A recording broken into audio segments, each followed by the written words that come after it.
கடலூர் மாவட்டம் செம்மங்குப்பம் பகுதியில் பள்ளி வேன் மீது ரயில் மோதிய விபத்து நிகழ்ந்துள்ளது. காலை 7:30 மணியளவில் நடந்த விபத்தில் பள்ளி வேனில் பயணித்த 3 மாணவர்கள் உயிரிழந்திருக்கின்றனர். சம்பவ இடத்திலேயே ஒரு மாணவி, ஒரு மாணவர் உயிரிழந்த சூழலில் தற்போது தீவிர சிகிச்சை பிரிவில் இருந்த மற்றொரு மாணவரும் உயிரிழந்துள்ளார். இந்த சம்பவம் தற்போது தமிழ்நாடு முழுவதும் அதிர்ச்சியை ஏற்படுத்தியுள்ளது. பள்ளி வாகனம் மீது ரயில் மோதியதற்கு ரயில்வே கேட் கீப்பரின் அலட்சியமே காரணம் என்று பொதுமக்கள் குற்றம் சாட்டி வருகின்றனர்.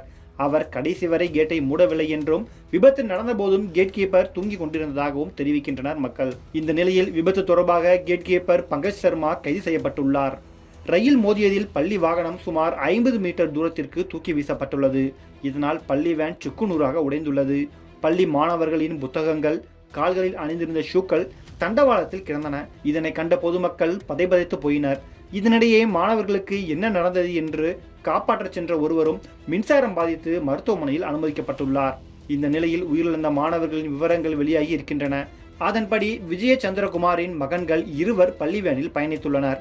அதில் சம்பவ இடத்திலேயே நிமலேஷ் உயிரிழந்துள்ளார். மற்றொரு மகன் விஸ்வேஷ் படுகாயங்களுடன் மருத்துவமனையில் அனுமதிக்கப்பட்டுள்ளார். அதேபோல சுப்பிரமணியபுரத்தைச் சேர்ந்த திராவிடமணி என்பவரின் மகள் சாருமதி உயிரிழந்துள்ளார். இவரின் மகன் செலியன் படுகாயங்களுடன் ஜிப்மர் மருத்துவமனைக்கு சிகிச்சைக்காக அழைத்துச் செல்லப்பட்டார். தற்போது செலியன் சிகிச்சை பலனின்றி உயிரிழந்துள்ளதாக தகவல் வெளியாகியுள்ளது. ரயில் விபத்தில் தனது 2 குழந்தைகளையும் பெற்றோர் இழந்திருப்பது சோகத்தை ஏற்படுத்தியிருக்கிறது. விபத்து நடந்ததை அறிந்து மருத்துவமனைக்கு உடனடியாக பெற்றோர் அழைத்து வரப்பட்டனர். அப்போது தங்களது குழந்தைகளின் நிலையை பார்த்த பெற்றோர் எதுவும் புரியாமல் கதறி அழுத காட்சிகள் அனைவரையும் கலங்க செய்தது. எதுவும் அறியா பிஞ்சு குழந்தைகள் ரயில் விபத்தில் உயிரிழந்திருப்பது மக்களிடையே பதைபதைப்பை ஏற்படுத்தியிருக்கிறது. பல்வேறு தரப்பினரும் தற்போது இதற்கு இரங்கல் தெரிவித்து வருகின்றனர். இதற்கிடையே கேட் கீப்பருக்கு மொழி தெரியாததே விபத்துக்கு காரணம் என உள்ளூர் மக்கள் கூறியுள்ளனர். தமிழ்நாட்டில் தமிழ் தெரியாத இந்திக்காரர்கள் வெளிமாநிலத்தவர்களை வேலைக்கு போடுவதால் மொழி தெரியாமல் உள்ளூரில் பிரச்சனை ஏற்படுகிறது. மொழி தெரியாமல் என்ன சொல்கிறார்கள் என்பது புரியவில்லை. கேட் கீப்பர் படுத்து தூங்கிவிட்டார்.